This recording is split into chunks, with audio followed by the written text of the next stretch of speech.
welcome to Retro and More Podcast, number 45. We're here at Memorial Field in Ephrata, pre-gaming before the Ephrata homecoming game against your back. All right, I'm going to turn it over to co-host Paul.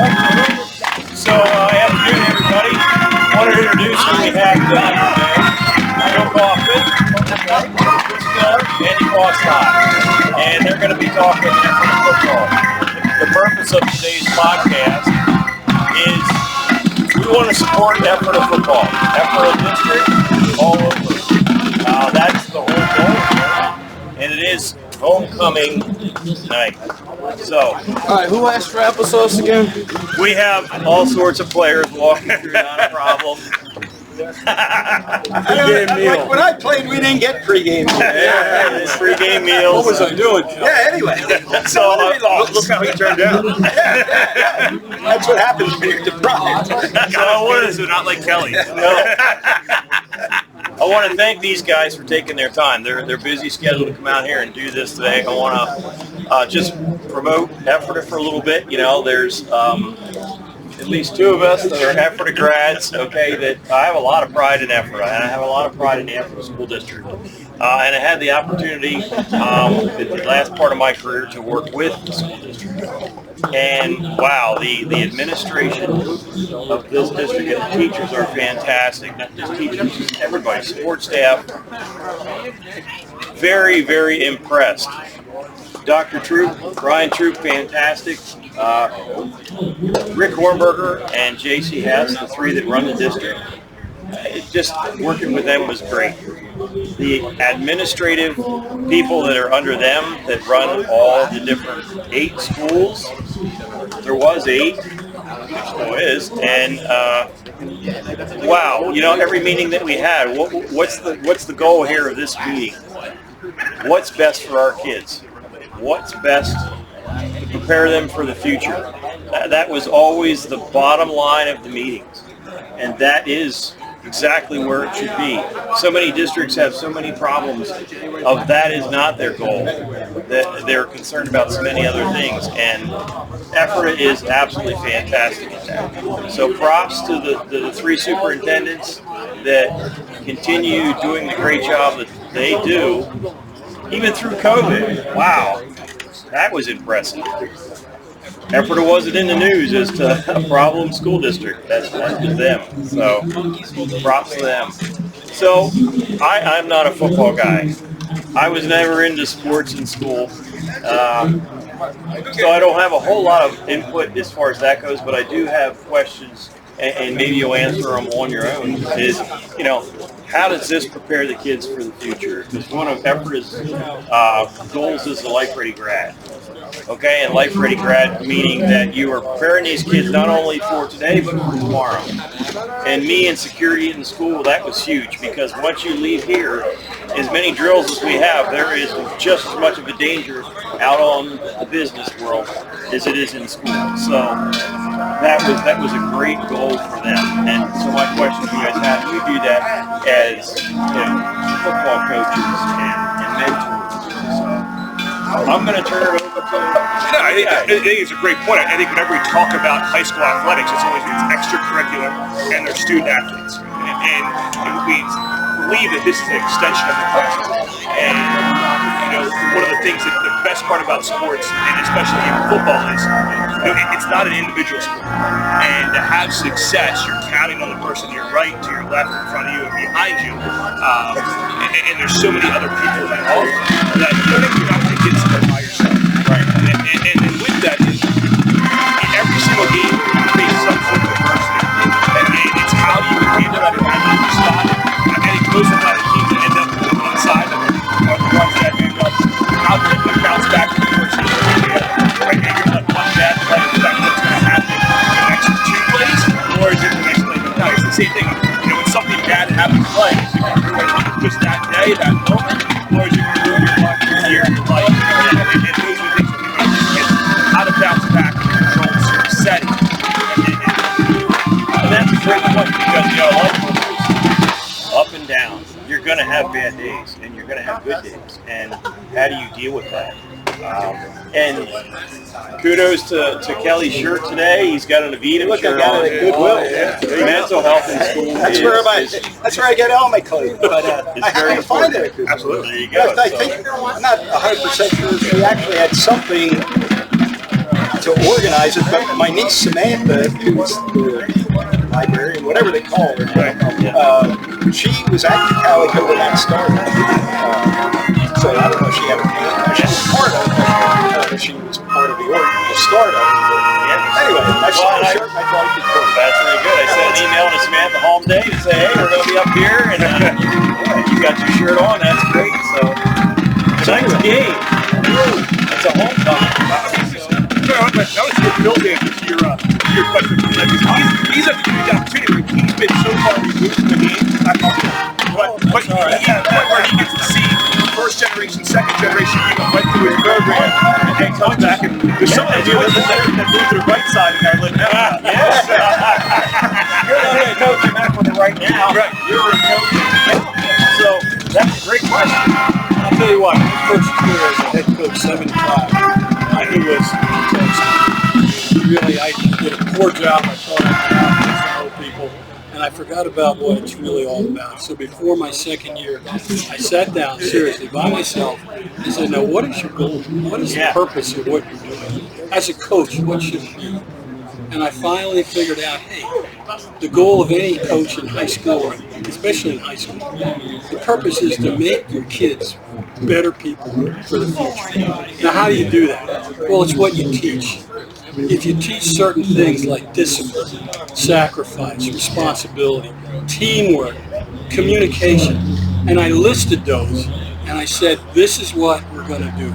This is what we're pushing for. We're going to make this our goal. Forget winning and losing. You're either going to win or you're going to learn. Yeah. It's that simple. Failure is very important because you learn so much from failure. I learned a lot. In fact, I could tell you a story about Kel, but we'll let it go. But my son right now is coaching the midgets at Calico, and we've talked about it a lot. What is your purpose? Even 10 and 12-year-olds, you want to teach them things that are going to make them better to deal with situations in their future. You're going to help them grow up. And I think high school sports, especially football, because of all the people involved, so important. one thing that Chris, I don't know if he brought it up when he was talking, but I know one of the things I think is so impressive is how you talk about winning all day. And I thought about that when you first came out with that. I was like, I don't know what that exactly means. And then when you really stop and think about it, and then you see what your kids are doing in the classroom, at home, in the community, and that's what it's all about, is that winning all day thing. But what's funny is when you first took the program, first thing most people were concerned about was winning on the football field, right? So now he's got that going. Now he has all these other things going, so it's really coming together quite nicely. From my vantage point of public bleachers. Yeah, no, I get it. And I think it's important because that's been, I know a lot of coaches, I don't know how you were, a lot of people have a different motto each year, what the direction is. And for me, it's always been that win all day philosophy from the day one when I got hired until now. It's every decision we make in our program has to be, is it going to affect our kids in the classroom, the community, or on the field? And if it's outside of those three pillars that we're trying to build our program on, it's not worth spending our time on. So that's kind of our, when you talk about the list of priorities you made year two, that was ours coming to year one, is there was a lot of stuff going on in the program that we needed to work on and try to improve. And those three areas really need to be those pillars that we, to move forward to get to this point, had to be where we started. And I get where you started way back. Whenever it was losing, I was so impressed with the students in this school, because as they were losing each time, right, day before the game or the day of the game, whichever, there were students that would come out and they would put balloons on the player's card, right on their card, hanging on. So they come out at the end of the school day we're with you. Win or lose, we are right behind you. And that was just amazing. Our kids stick together. I got to ask, balloons being balloons, but what do you attribute the turnaround from when you first got here till now? First of all, you had to get kids, you had to win a couple games, so kids wanted to be part of it. But what would you say was the biggest, or one of the biggest, turning points from year in and year out Yeah, wins. I think there's a lot of things involved. And I was here as an assistant coach back in 2014 when the war opened. I was coaching in Northern at the time, and that was the first game played on the turf. And I stood on the sidelines, and it was the opening of the war, and I saw the number of people that were here for that game. And I think at that time, I think the losing streak was probably at 22 or 23 or whatever it was. It was still maybe at the halfway point. And I looked over there, and I saw all the excitement that was building. I'm like, man, if anyone could ever get this thing going and get it headed in the right direction, Right. it's a powder keg of an environment of the community support. And I think that's one of the things that you touched on is you don't get this in a lot of places where when you go to another, like Ephrata is Ephrata. You have Akron, you have Clay, but for the most part, the actual area of the district is really condensed, and the amount of people that live close to this place, and the school's almost like an essential hub of the entire community. Yeah. You don't get that. And I grew up in Conestoga Valley, and it was more spread out. We still had the excitement, but there's so many people that could walk to a football game here. So I think that was the first part, and I think every time I see Scott Shelley, who was the coach before me, I give him some kudos because he had some forefront and ideas, like his creation with the Ephrata Gridiron Club and getting that network of alumni that weren't involved in the program anymore, but were proud Ephrata alumni, and getting them involved and just realizing, okay, we need to do something with the youth football program and get that fixed, because it's not, we can't fix it at the head with the high school program. Right, because by the time they get to you can't teach an old dog new tricks. Right, so those two things that he did, and then the community support, like when you put all of those things together, and I was fortunate enough that when I started here, is I needed to be in the building. If we didn't have, and going through the interview process, I met with Dr. Troop and Dr. Warnberger and Dr. Galen and Dr. Kishball, but it was who has coached football in the past in the building. And I was fortunate enough to get Lenny Harding and Pat Ross, and I talked to Jim Veland, who was before Scott Shelley, and just getting that support, because the message needed to be the same. And it was just kind of a mix of, we waited, we were able to get through and get those kids up from the youth football program that had a good experience, and then mix in the best athletes that we could. Because when I first started, the best athletes weren't playing football. Well, that's what I mean. If you're a good athlete and you can play other sports, and your football team hasn't won a game in 3 years, you're probably not all that inclined to hurry out and be part of that. So I think winning breeds winning. Yeah, I think at Manheim, that's how it is. Right. And if you look at it, look at that storyline. Sam McCracken was a district qualifier in Javelin, and that's very well impressive. Braden Brown, who's been out with basketball lacrosse. Angel Palazzo won the 4x100 team. Nick Keller won the league in the 100, 200, 400. Like, you look at all those kids, like, they compete in everything that they do. And I think they kind of back when I played football, we had the best basketball team in the state. And that's also in Coach Ross.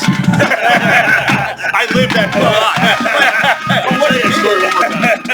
What that did to our football team when I played is probably 12 of our best athletes never thought of coming out to football because they drilled basketball year round. And that started to change, and being out of high school so long, and it seems to be turning around. There was a time period, I'd say 15, 20 years ago, where everybody thought to get to the pros, you had to specialize. And now it seems like way more of these kids play 2, 3, 4 sports, which is good. I mean, that's your only chance you get to do that is high school. And it actually is beneficial as an athlete because you're training different ways. I know for a fact they did a study. Most Division I scholarships, they look for people, and they play at least two sports. Yeah. Because they want to see that. I've had college coaches come in and watch the kids playing basketball or playing baseball or something. Yeah. Most Division I kids are going to play more than one sport except for one. Most kids that really are great wrestlers, they're going to wrestle. Okay. Now don't get me wrong, there's a lot of the good football defensive linemen are wrestlers. And to me, wrestling and football go hand in hand. All the things that you learn in wrestling can carry right over to football. Let me just make one comment, especially about Chris, because I was here for 2 years with Scott. When I retired and I did TV, Scott came to me and said, I'd like you to come and coach with me. And I said, all right, Scotty, because he was my DC for 13 years. He did a wonderful job. Okay, I said, I'll give you 2 years. Yeah. So I came over here, and I'll tell you, it was a struggle. Yeah. I mean, there were games where we dressed 21 kids. And that, needless to say, that's pretty tough. Yeah. But with Chris, being in, you don't imagine how important it is to be in the school. Now, I know my wife subbed here, taught here, and she was just saying about Chris, and I'm sure it was like me. You recruited, and you put in the time, and you showed what a quality program is to the kids, and you went out and actually talked to the kids. And that, I used to do that all the time. I used to get kids walking down the hallway, big kid, and say, hey son, come here, let's talk a little bit about the future. And him, with his teaching and his reputation as a teacher, has really got this program where it is now, which I think is an excellent place. And I like this, because when I was on the job, you would have to come in and talk to the kids in uniform. It's like, okay, let's not, let's keep going online here, and this is the dangers. And so you reached out, but this is just go ahead. Well, I was just going to say, since it's a Retro Bar podcast, let's talk a little history here. Well, that's okay. We're going to keep it high school, but I want to go back in time a little bit to give, and I'm going to flatter Chris a little more, because when they started out 5-0, of course, we had to start doing research to find out. We quickly found out that the 1995 team started out 5-0, and then unfortunately lost their next 5 to finish 5-5. But then we thought, now what if they win their 6th game? How far back do we have to go? And I was in I've been in the public address announcer for 31 years, and I knew in my time as a public address announcer, that was the only team. There was one other decent team in the early 2000s with Tim Rice and Brian Melnick. I knew they were pretty good, but I was pretty sure they weren't there. So the team that won the last time effort has been to districts, of course, 1987, 88 year with the class of 88, fall of 87. I was still a sports writer, so I wasn't the announcer then, but I covered that team. But I knew they lost a game early to Manheim Central, and so that team was. So I kept digging and digging and digging, and we had to go all the way back to 1956. 1956, and that team went undefeated. Gailey Weidman's first year as coach here. Claude Lynch was running back. Claude Lynch was the star running back. Oh, yeah. Larry Luce, who owned the Green Dragon forever and ever, was the quarterback who was recruited out of the band. And he only did it his senior year. But they went undefeated, and we honored them here on the field for that undefeated season here, whatever it was, 2006, for their anniversary year, 50th anniversary year. And like I said, they went a perfect 10-0, and then the next year I think they won 5 more in a row. There was like a string of 15 in a row for Ephrata. Yeah. But that just goes to show you again, and the quality that, Chris, you had at least, 5 wins, how many years in a row now? 6. This will be the 6th year. 6th year. So to go from where we were to this, and what really makes it, and the guys that have been in the press box forever with us, we look out at the stadium. And I know Chris said about how he was impressed in 2014. We still get impressed when things go like this. I don't know what kind of following Twin Valley has tonight. I imagine it's probably decent, although Elvish is not a huge community, but the team's doing something it's never done before. Right. But if we had a Warwick or a Cacalico tonight in the same situation, this place would be like you've never seen it before. Yeah. Well, maybe back in the 60s when there wasn't anything else to do. How about the fireworks that have been going? And the guy that hasn't won a GoFundMe this guy said fireworks. He was doing it for the Phillies the other night. Yeah, really? Yeah. It seemed like it matched up to the home runs the Phillies did.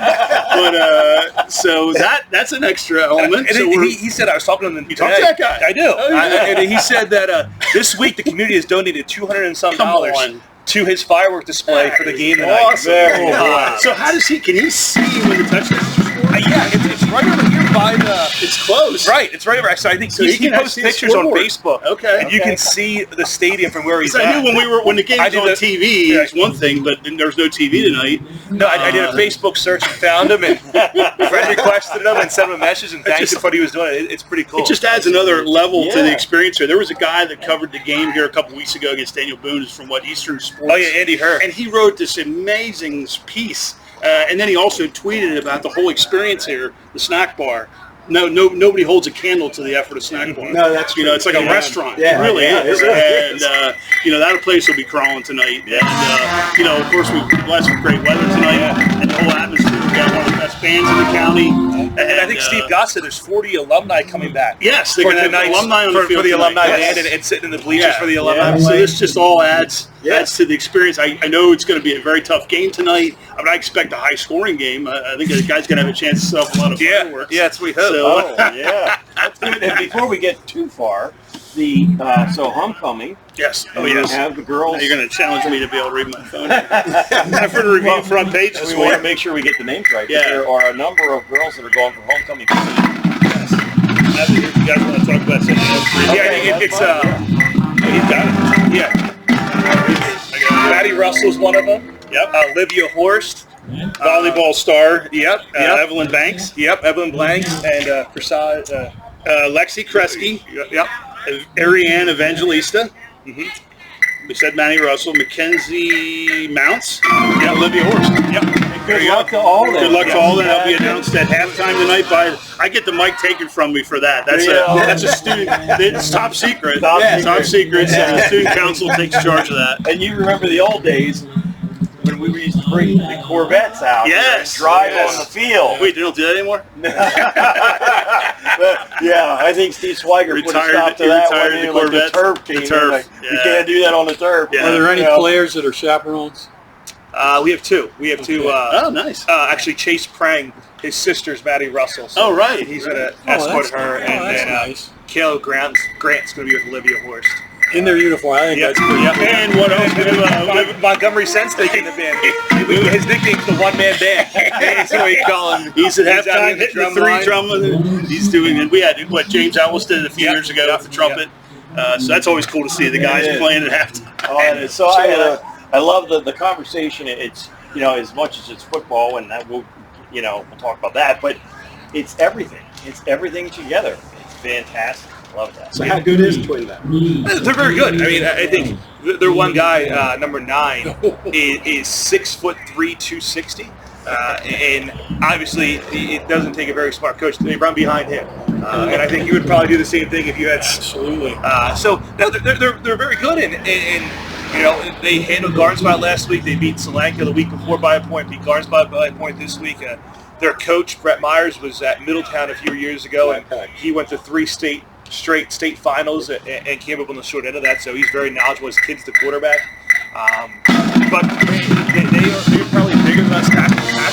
But I like our matchup of our athletes, and that's it's kind of the strength versus speed, and we'll see how things work out. But our kids have been playing with confidence. Yeah. You got to show up and take advantage of the opportunities that you get. And like I posted on Facebook earlier this week, I mean, win or lose tonight, you guys, and I don't want to sound cocky, but you should win the rest of your games after tonight.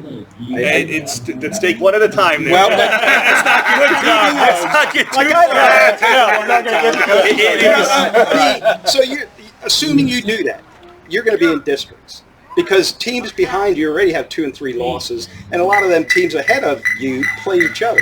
Right. So as long as you take care of business, whether it be tonight or the rest of the year, you're in districts. That's new territory for you. Yeah, and that's one of the things we talk about. First off, it's hard to win a football game, regardless of what. Regardless of what I understand. And we tell the kids with that. There's so many, and my college coach Jim Monis at Lebanon Valley has always said this. There's so many different formulas to win a football game, and all you have to do on that Friday night is find that one formula to win the game. And we always talk about it's on our offensive call sheet that we have. It says at the bottom, quite simply, find a way. Whatever that way may be, and that way can change, is that one path to victory is the one that we got to find and do what it takes. It might be an ugly win, it might be a whatever. Right. A win's a win is a win, and, Absolutely. and a loss is a loss no matter how close it is. Right. And that's what we try to do is just find that one path. And I'm fortunate to have a great group of kids that are so selfless that they don't understand. They understand that they don't have to be the guy that night. Right. It may be someone else's turn, but as long as we end up on the right side, it's pretty cool. Chris he shares the videos with me. I get the Cali coach. Take a look, and he shared the dark spot. There's no question in my mind that Ephrata can win that. Don't get me wrong. Twin Valley, their offensive line averages 280. They have 6 kids 290 or higher, and they're not just fat slobs. Yeah. They can move. They do a lot of pulling, alignment. They're number 9. He's 6'2", 6'3", 260, but he can run. And what Garden Spot I thought hurt him on the special teams. I think your special teams are going to be key tonight. Plus, I think they lead the league in offense, 459 yards. Most of it is running. But I think Chris has got a good game plan tonight, which I won't go into. But I think he's got a good plan. As long as they tackle well and gang tackle, I think they're, it's easier for me to say I'm going to be up in the stands. Oh, right, yeah. I think they've got a good shot. From all the games that I've seen with Ephrata this year, I really think they got a very good shot. I love a lot of tonight. things about this team. The thing I love the most is that no one could stand up to the speed that you have. Right. When you talk about having a district champion sprinter, three events in the county, and then you have two guys behind him who are almost as fast as he is. I mean, to think those three guys are all on the same team, how does a defense coordinator, I guess, it gives the team's nightmare? Yeah, About how I'm glad they're on our team and I don't have to worry about that. Because that would not be fun. Yeah, they're fun to watch. I can tell you that. Just in the boost it gives you. I know last week we were down at Fleetwood, and seeing Keller again return the kick, it just gives the team a whole other bolt of lightning. It's just a fun thing to watch. That speed, you can't teach it. All right, Jim, I got to head out. All right. Appreciate Thanks it. for joining us. Enjoy the rest of your Good luck tonight, Coach. Appreciate it. Yes. Getting fired up. Sounds good. Take care, guys. Thank you Sure again. thing. Good luck. Good luck. Well, you don't Get need fired luck up. if you're ready. That's right. That's right. That's right. Hey, take care, guys. See ya. Okay, now we can really talk about that.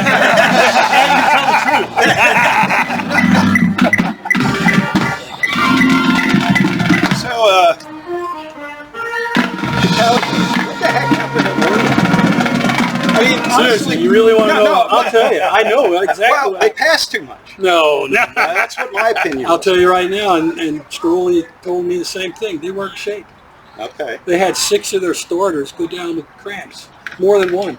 At the end of the half, he couldn't call any deep plays because their kids couldn't run. When you get a cramp in the middle of the game, you're not going to recover in that game. They weren't, and they admitted it to me. They didn't.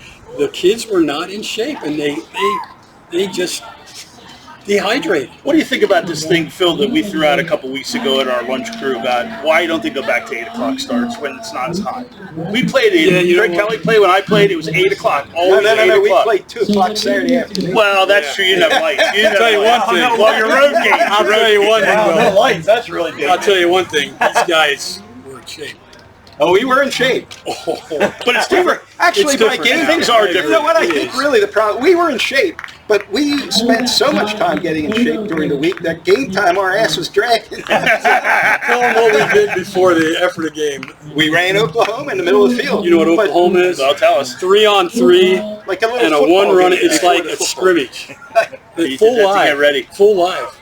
Yeah. Well, in the very first day of practice, we didn't practice football. We ran 1,300-yard sprints. So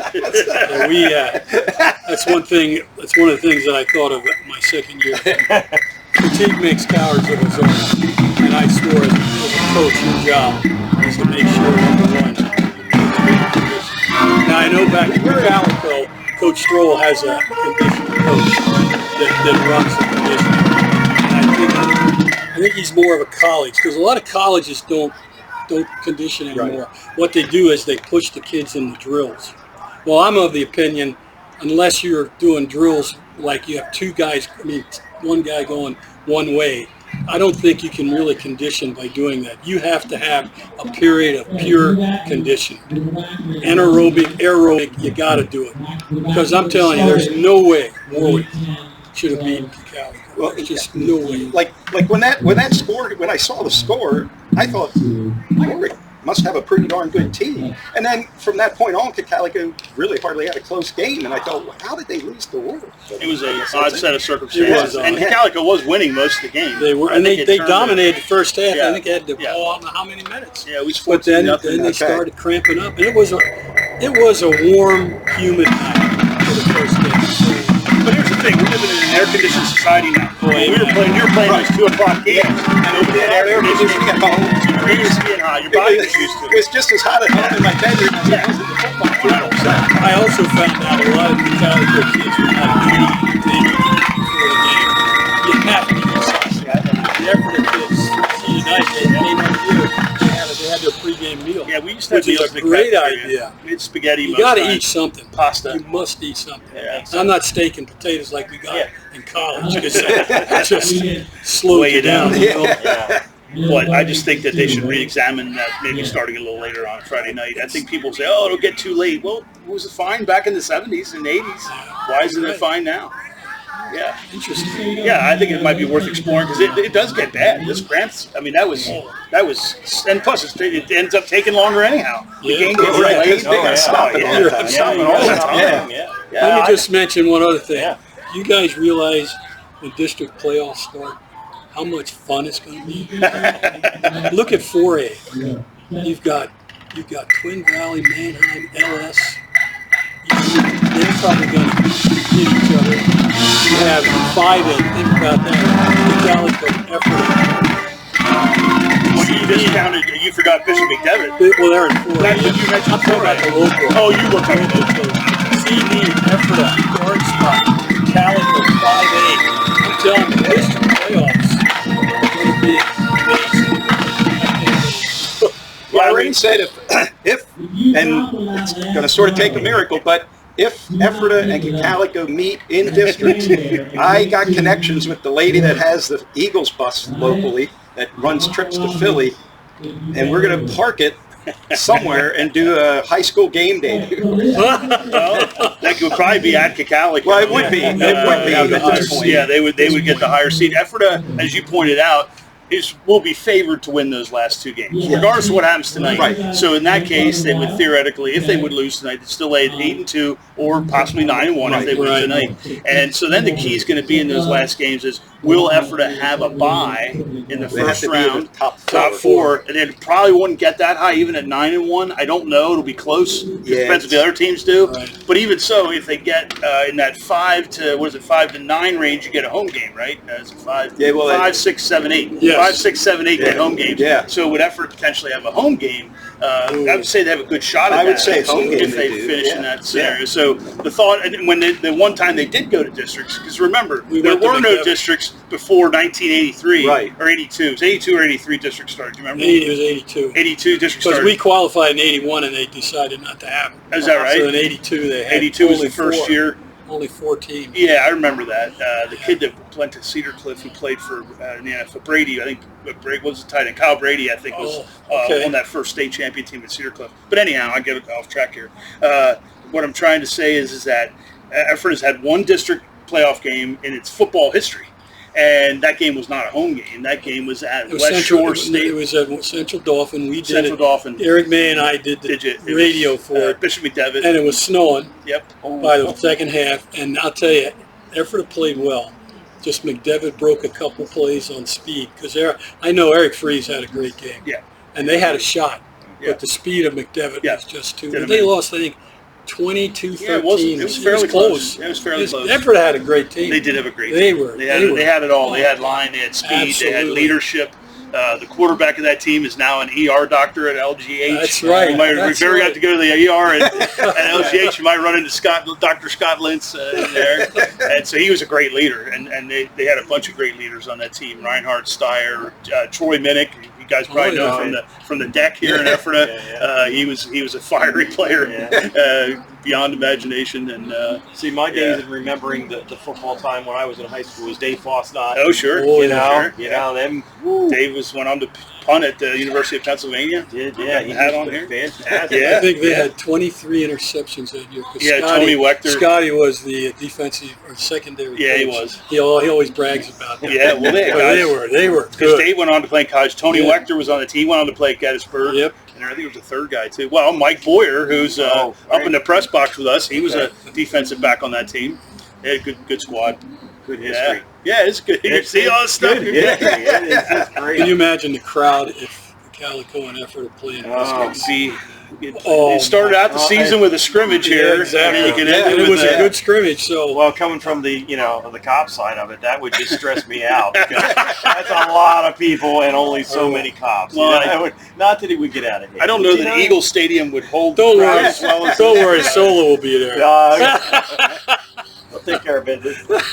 Yeah, it would be neat to see. These district playoffs are just going to Yeah. Well, that home field means a lot. Oh, sure. Well, and honestly, as far as Calico goes, the home field on grass means even more. Yep. That grass field that hardly any schools play on anymore, especially if it's a little wet or something. Yep, that is a big advantage. And that didn't affect why I'm missing them, because they still play on grass too. Well, that's true. And So they play that's- still Saturday afternoon. They play Saturday. Well, afternoon. one thing we added to the atmosphere here that happened during COVID, because there was no band, is we started to play music. We had never played music over the loudspeaker, with any kind of consistency. Right. And we started doing it, and the fans said, "Hey, we really like that." And then the coaches said they like it. Well, now we have specific songs for specific, like when the team comes in, I have to play Metallica wherever they may roam. And then when they come in this third quarter, I play TNT by AC/DC.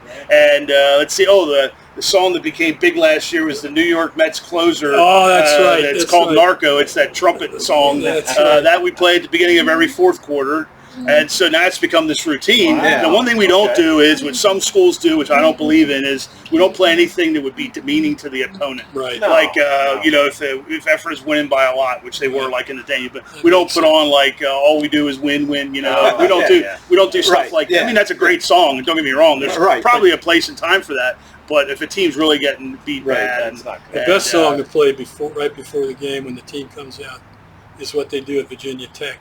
oh, that's Sandman. Yeah, Enter Sandman. Yeah. Every time I hear that, Yeah. I think of Yeah. football. See, I can't play that because that's what the Yankees closer used to come in, because I'm not a Yankees fan. So, although I do like Mariano Rivera. I do like Mariano. So no, and I think it does add another level. Oh, absolutely. We do like if Ephrata gets scored against early, we play. I get knocked down, but I get up again. Stuff that's like cool. that. I didn't know that. We do. So I think it adds another level. Yeah. And the one week that we didn't do it, because I wasn't here, the coaches said something to me. And they said, make sure you give your playlist to the substitute announcer. It does add another level. neat. Yeah, That's good. But we always remember not to play when the band's playing. Yes. And not to play when the cheerleaders are cheering. We had a band parent come up and remind us again of that 2 weeks ago. Well, Chris was smart. I mean, at Calico, there were some years where we'd have the ball in a key situation and the band's blaring. Yeah. And I'd turn around and knock it off. Yeah. So he actually met with the band people and explained, Yeah. when you should Yeah, play that's and the right why time. Yeah. and the cadence and Right. all that stuff, which I think was brilliant. Yeah. I wish I'd have done that. Yeah, well, I got to give props again to the Ephrata band. Steve Goss, Steve his Goss director, has been- and what he's done to that. Well, they certainly he's taken that practice program. enough. Yes, they do. I mean, those lights are on. And you can hear him from your house. Absolutely. And it's a great And that's sign fine. of fall, Yeah, I absolutely. like it. Yeah, I that's like it good. a lot. So when they started putting turf in, did you see a difference in how kids play? Did you have to, you think there was a different way of coaching them or training them how to work on a turf rather than a grass? No? No, I didn't. I mean, we played on some turf field, mostly in the districts and stuff, but turf, it is faster Faster than grass. meaning, And kids can run faster in turf than okay, they can in grass. okay. Okay, and I like turf. I've always, because we ran option football, and you always wanted to get that pitch on the outside, get those kids on the corner fast. What do you say to the people who say that there's more knee injuries since turf? I'd have to see more statistics on Yeah, that, tell you the truth. That's what I It depends on the turf. Yeah. There's all kind of turf out there, Okay. different kinds. So I don't know. I just don't know if last couple weeks ago we played midget football down at Wilson on their turf, beautiful stadium. But when I came home, man, there were all kind of these little Balls, little these black- little, Yeah, little oh, cylinder, yeah, those yeah, little yeah. black Oh, my cylinder gosh, our all house over was- my yeah. porch. Yeah. When my boys were And when playing I- soccer, oh my gosh, there would be, in our house is full of them black balls Yeah. everywhere. You know, the thing with turf, that, like, do they clean it? Like, I don't really know. see, because I always Well, looked at he looked at takes the turf grader as thing like a over. giant Yeah. wrestling Oh yeah. ring. I think they do something. Oh, to it. yeah. So I've seen Like them do it. disinfectant. Well, I don't know if they disinfect like I don't even know what they call it, like fluff it up or whatever. But they do take the equipment over it, and they spend a lot of time Okay. doing that. Because much like a wrestling mat, Yeah. I mean, they got to keep them clean. Oh, The yeah. kids are going to have ringworm Yeah, and oh, MRSA sure, and all staph that. infection, But yeah. I mean, synthetic as it is, and you got all these games going on, do they ever clean it? And you fall and you get a turf burn. Yep. Who Yeah. knows what's growing in Yeah, your I don't know. I know that they go over and they make sure that it's good for the next game. because there is divots in that, especially in baseball. I think it's more I coached baseball here for quite a while, and I still can't get over the whole concept of sliding on turf. Like to me, that just seems so. Well, you certainly were not brought up in baseball sliding on turf, but I don't know how I would like that as a player or as a coach, I guess. But Ephrata's had a lot of success. I liked it because of the weather. If there's any kind of rain or if it's moist or something, that's big. I think you get better. It depends on what kind of shoes you're wearing too. Sure, that can make a big difference. But there is so much variation between turfs. Some that people hate because it's too hard, like the Ved was at one time, like concrete. But this newer turf, I really like it. You don't have to mow it nearly as much. And I'll mow the out around. I don't have to go on that turf nearly as much. I keep saying to Stroley, come on, we got to get turf at Cocalico. Come on. As long as they're as successful as they are, do you think they want to change it? I mean, well, the other thing is there's a good crown to it. Okay. So it does drain. Plus, when you do pitch to the outside, you're running downhill. Oh, okay. Well, they were doing a lot of that last week. That's why I'm missing. I'll tell you what. Oh my goodness. Oh my, that was just what a win that was. And they're really a good team. Yeah, I was surprised. I thought it'd be close. I didn't even know if Cocalico would beat them, but I thought if they did, it was going to be awfully close. You know, their defense, their one tackle was 280. The nose guard was 6'5", 290. He's going to Penn State. The other tackle was, I think, 260, and much bigger than the Cocalico offensive lineman. But Stroley has those kids so focused on what they have to do that they won't be blocked. On defense, they won't be blocked. Offense, they sustain their blocks. I've never seen a team execute the way they're executing. Well, they always seem to get better as the season goes on. Absolutely. That's all. Exactly. Yep. That's because of the coaching staff. There's a lot of continuity. Yeah. Because Stroley's come in and he's taken what G did. I mean, G took what I did and improved it. Now Stroley's come in and he's improved that. I told him last week, he made some of the best offensive calls. And the kids have confidence in him. Well, there's no end in sight to the success either because the youth football program back there has 180? 200 kids. And they're you playing should see that when they practice up in Ryan. It seems like making that move to the Berks County League really benefited. Well, that's why we did no weight limit. We made a decision about 30 years ago when we rebuilt. That long? We rebuilt. There were 11 of us, counting me was 12. We built it, and we were called the Founding Fathers. And we made the call to go to Berks County because of the weight limit. Because I've seen little guys beat the living crap out of big guys. And I just don't believe that weight has a lot to do. Well, right, and especially at that young age, if you're that big, you're probably not coordinated. And it gives the bigger kids a chance to play football before they get to high school. Well, I heard a rumor a while ago that Ephrata was thinking about coming into the Berks League. But I hear Red Rose now has changed some kind of a rule. The kids can all play, but the bigger kids can't carry the ball. That's it. Yeah. But I also heard rumors that Ephrata may be thinking about coming into the Berks County League.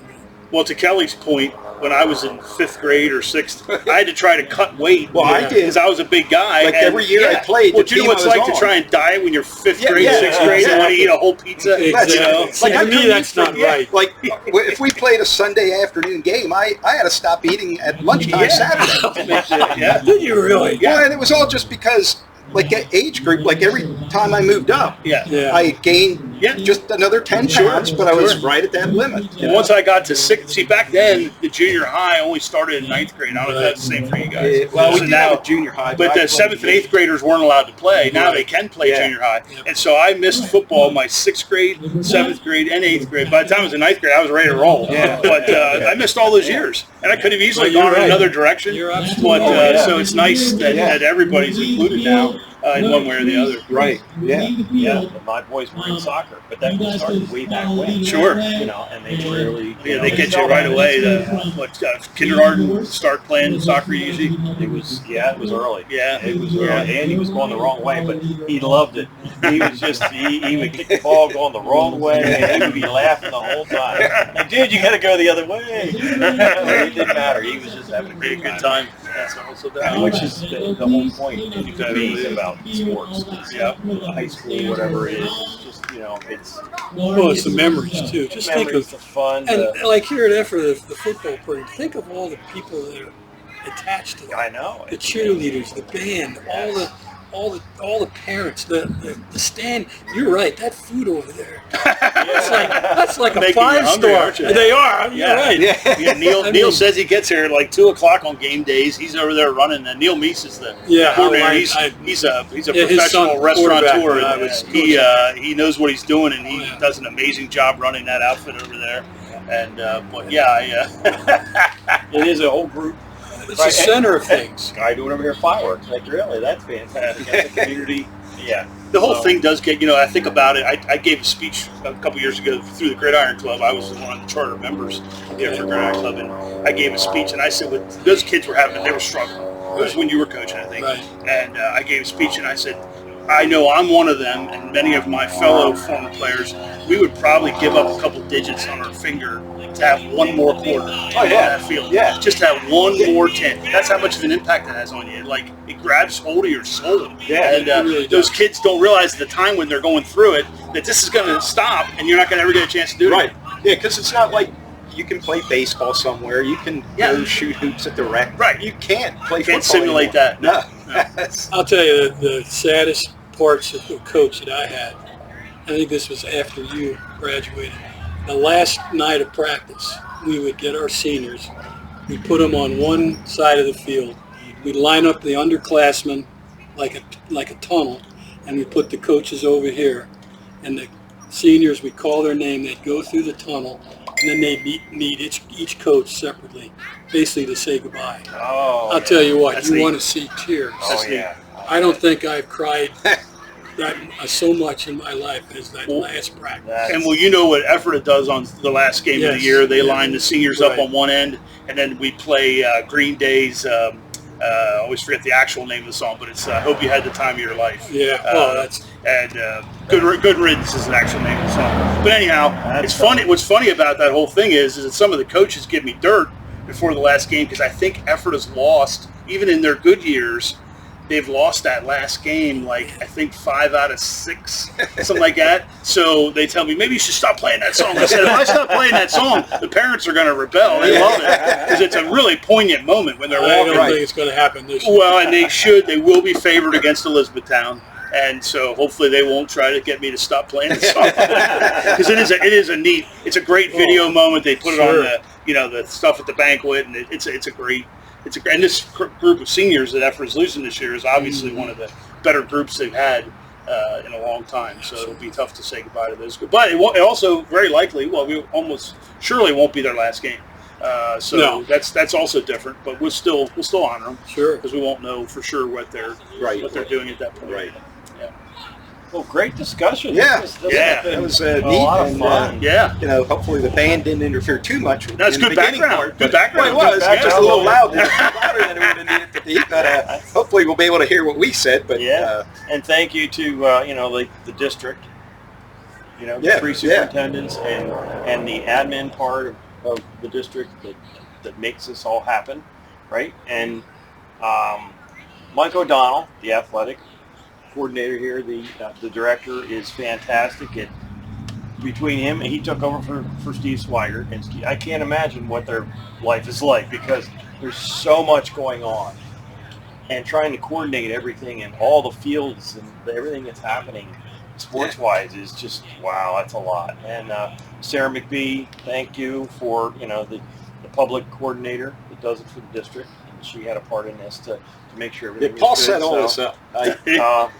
I just tell me where to be, what time. And, Well, Paul has a lot of contacts. And he does. Well, especially here at Ephrata. We really appreciate your time, you guys, coming out. Hey, this is I love fun. doing Perfect this. day. And Good. Talking football, are you kidding? oftentimes I'm running late, getting up here on Friday night. Phil will tell you when he's up, but he used to do the box. But now I got plenty of time to Go eat. relax and get something to eat, get my music lined up, get my lineups written out, and chill out. So he apparently doesn't live by the if you're not an hour early, you're late. I'm right with Apparently it. I've struggled with that. His coach didn't drill it into him. I've struggled with that. Yeah. No, I get that right said on time. before you got here, I said, we were talking, and I said, there's one thing that playing for him that I still adhere to this day is I'm always 15, 20, 30 minutes early. My wife hates it. Mine's the same way. I'm right on time. Yeah, well, I don't even know that you're on time. Then you're yeah. late. You're on time, you're late.